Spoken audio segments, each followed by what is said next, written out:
अस्सलाम वालेकुम viewers, welcome back to my channel. तो आज की वीडियो में हम ग्रेड 9 से लेक्चर नंबर 2 पढ़ेंगे, जिसमें हम पढ़ेंगे बोहर्स एटॉमिक मॉडल। तो वीडियो को स्टार्ट करने से पहले जो चैनल में नए हैं वो चैनल को सब्सक्राइब करना ना भूलिएगा। वीडियो अच्छी लगे तो लाइक एंड शेयर ज़रूर कीजिएगा। टॉपिक हमारा है बोहर्स एटॉमिक मॉडल। इससे पहले हमने रदरफोर्ड एटॉमिक मॉडल पढ़ा, जिसमें हमने पढ़ा कि एटम का स्ट्रक्चर कैसा हो सकता है। पॉसिबल स्ट्रक्चर जो रदरफोर्ड ने दिया वो क्या था, आपका प्लानिटरी सिस्टम के बीच में न्यूक्लियस, पॉजिटिवली चार्ज न्यूक्लियस है, जिसके गिर्द सर्कल्स में या सर्कुलर पाथ में क्या कर रहे हैं, इलेक्ट्रॉन्स घूम रहे हैं। उसको, उन सर्कल्स को रदरफोर्ड ने क्या नाम दिया था, ऑर्बिट्स नाम दिया था। ठीक है। अब बोहर एटॉमिक मॉडल अगर हम देखें तो बोहर एटॉमिक मॉडल ने जो अपने पॉइंट्स दिए वो उन्होंने काफ़ी हद तक जो है वो रदरफोर्ड एटॉमिक मॉडल के जो डिफेक्ट्स थे, जो गलतियां थी, उनको क्या कर दिया है, क्लियर कर दिया है। नील बोहर साइंटिस्ट का नाम था, जिसने 1930 में अपना ये मॉडल प्रपोज किया। फर्स्ट पॉइंट इस मॉडल का क्या था कि फर्स्ट पॉइंट इसका था कि इलेक्ट्रॉन्स जो है वो न्यूक्लियस के गिर्द जिन शेल्स में, जिन सर्कुलर पाथ में घूमते हैं, उनकी एनर्जी क्या होती है, फिक्स होती है। ठीक है। यानी किसी भी इलेक्ट्रॉन की एनर्जी जो उस शेल के से मैच कर रही है, वो इलेक्ट्रॉन उसी शेल में घूम सकता है। अगर उससे कम है या उससे ज़्यादा है तो उस शेल में नहीं घूमेगा। लेट सपोज इस वाले शेल की एनर्जी 5 जाउल है, तो इसमें 5 जाउल वाला इलेक्ट्रॉन, जिस इलेक्ट्रॉन के पास 5 जाउल एनर्जी है, वही घूम सकेगा, दूसरा इलेक्ट्रॉन इसमें नहीं घूम सकेगा। इसीलिए इसने इन ऑर्बिट्स को, आप क्या कहते हो, उनको शेल्स भी कहते हो या ऑर्बिट्स, इसको नाम क्या दिया बोहर ने, एनर्जी लेवल। एनर्जी लेवल इसने नाम किस लिए दिया, क्योंकि हर ऑर्बिट की, हर शेल की एनर्जी क्या होती है, फिक्स होती है।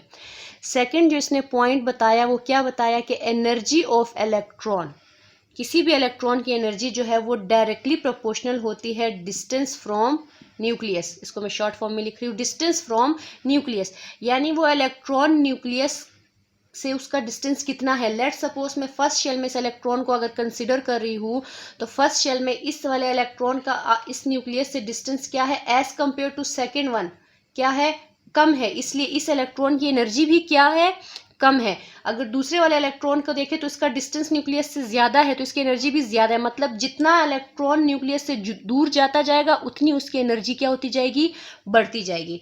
ठीक है। इसके बाद जो थर्ड पॉइंट रदरफोर्ड ने बताया, उसने बताया कि वो इलेक्ट्रॉन जिसका angular momentum integral multiple of h divided by 2 पाई इसके इक्वल होगा, वही इलेक्ट्रॉन्स जो है किसी भी पर्टिकुलर ऑर्बिट में घूम सकेगा, अदरवाइज वो नहीं घूमेगा। और ये n जो है वो क्या है, आपके पास नंबर ऑफ शेल है, शेल या ऑर्बिट, आइदर 1 से लेकर ये होता है अप टू जहाँ तक भी आप लेकर चले, होल नंबर 1 या तो 1 होगा अगर वो फर्स्ट शेल में घूम रहा है, सेकंड शेल में अगर घूम रहा है तो 2 होगा, थर्ड में घूम रहा है तो 3 होगा। वही इलेक्ट्रॉन घूमेगा जिसका एंगुलर मोमेंटम किसके इक्वल हो, integral multiple of h divided by 2 पाई। ठीक है। h आपके पास प्लैंक्स कांस्टेंट है, जिसकी वैल्यू क्या होती है, 6.62 इंटू 10 की पावर -34 जाउल सेकेंड। ये आपके पास प्लैंक्स कांस्टेंट है और इसकी वैल्यू ये है। ठीक है। चौथा पॉइंट जो इसने बताया, और इस चौथे पॉइंट ने ही रदरफोर्ड के पॉइंट्स को क्या कर दिया, क्लियर कर दिया।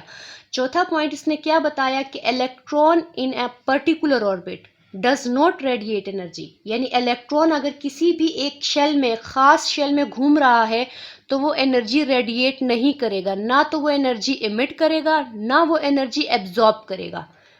ठीक है। वो तभी एनर्जी इमिट या एब्जॉर्ब करेगा जब उसने या तो ऊपर वाले शेल में जाना हो या उसने नीचे वाले शेल में आना हो। ठीक है। तो लाइट, इसने यहाँ पे इसको लाइट एनर्जी की फॉर्म में कहा, इसने कहा light is absorb when electron jumps to higher orbit. यानी लेट सपोज ये वाला इलेक्ट्रॉन है, अगर इसने ऊपर वाले शेल में जाना है तो ये एनर्जी क्या करेगा, एब्जॉर्ब करेगा। और अगर ऊपर वाले इलेक्ट्रॉन की मैं बात करूँ, उसने नीचे आना है, तो ये एनर्जी क्या करेगा, आपके पास इमिट करेगा। इसका मतलब है कि अगर इलेक्ट्रॉन किसी भी खास शेल में है, किसी भी पर्टिकुलर ऑर्बिट में है, तो ना तो वो एनर्जी एब्जॉर्ब कर रहा है, ना ही वो एनर्जी इमिट कर रहा है। वो कब एनर्जी एब्जॉर्ब या इमिट कर रहा है, जब उसने अपने से हायर शेल में जाना हो या अपने से लोअर शेल में आना हो। हायर शेल में जाने के लिए वो एब्जॉर्ब करेगा, लोअर शेल में आने के लिए वो क्या करेगा, इमिट करेगा। पांचवा पॉइंट इसने क्या बताया आपको, ठीक है, ये मैं लिख देती हूँ, electron does not radiate energy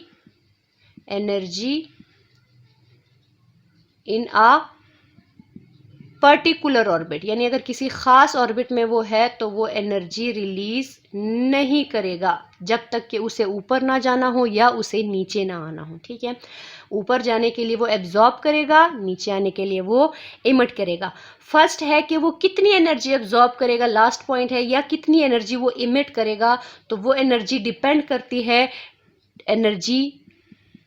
करती है difference between these two shells. Let suppose मैं आपको इन दो शेल्स की, जैसे आपने एग्जांपल लिए n इज इक्वल टू 1, ये शेल नंबर 1 है, इस इलेक्ट्रॉन ने n is equal to 2 shell number 2 में जाना है। ठीक है, अब इसने कितनी एनर्जी एब्जॉर्ब करनी है वो डिपेंड करता है कि शेल नंबर 2 की एनर्जी कितनी है, उसमें से माइनस करे शेल नंबर 1 की, जो डिफरेंस आता है उतनी ही एनर्जी एब्जॉर्ब करेगा। एग्जाम्पल से समझाती हूँ। लेट सपोज आपके पास जो है शेल नंबर 1 की एनर्जी 5 जाउल, शेल नंबर 2 की आपके पास कितनी है 10 जाउल। इस इलेक्ट्रॉन ने ऊपर जाना है, 5 जाउल वाले ने ऊपर जाना है। ठीक है, तो वो कितनी एनर्जी एब्जॉर्ब करेगा 10 माइनस 5, आंसर क्या आया 5 जाउल, यानी वो 5 जाउल एनर्जी एब्जॉर्ब करेगा तभी वो ऊपर जाएगा। ठीक है, और 5 जाउल ही इमिट करेगा तभी वो नीचे आएगा। ठीक है, इसके बाद इसने आपको ये बताया कि आप किसी भी शेल का जो है यहाँ पे नंबर आपने दिया हुआ है कि ये शेल नंबर 1 है, shell number 2, shell number 3 up to shell number 7 जाते हैं। ठीक है, और इस शेल को आप एनर्जी लेवल भी बोलते हो। इसीलिए ये जो कंसेप्ट है कि इलेक्ट्रॉन जो है वो किसी भी पर्टिकुलर ऑर्बिट में एनर्जी रिलीज़ नहीं करता, इसी वजह से जो है वो एटम का स्पेक्ट्रम जो है वो क्या आता है, लाइन स्पेक्ट्रम आता है, कॉन्टिन्यूस स्पेक्ट्रम नहीं आता। ठीक है, तो इन दो पॉइंट्स ने, इस वाले पॉइंट्स ने रदरफोर्ड के डिफेक्ट्स को क्या कर दिया है, क्लियर कर दिया है। ठीक है, तो बोहर एटॉमिक थ्योरी एक जो है वो प्रॉपर थ्योरी, जिसमें उसने प्रॉपर स्ट्रक्चर ऑफ एटम आपको बता दिया। एटम का स्ट्रक्चर वही था जो रदरफोर्ड ने दिया था, लेकिन उसके अंदर जो डिफेक्ट्स थे उसको इसने दूर कर दिया। ठीक है, और बहुत अच्छे से एक्सप्लेन कर दिया कि इलेक्ट्रॉन जो है वो कब एनर्जी रिलीज या कब एनर्जी एब्जॉर्ब करेगा, और उसका किसी भी एटम का स्पेक्ट्रम जो है वो लाइन स्पेक्ट्रम क्यों आता है। तो आज तक की वीडियो के लिए इतना ही। अगर आपको कोई भी कन्फ्यूजन, कोई भी क्वेश्चन हो तो कमेंट सेक्शन में ज़रूर बताइएगा। मिलेंगे इंशाल्लाह नेक्स्ट वीडियो में, तब तक के लिए अल्लाह हाफिज़।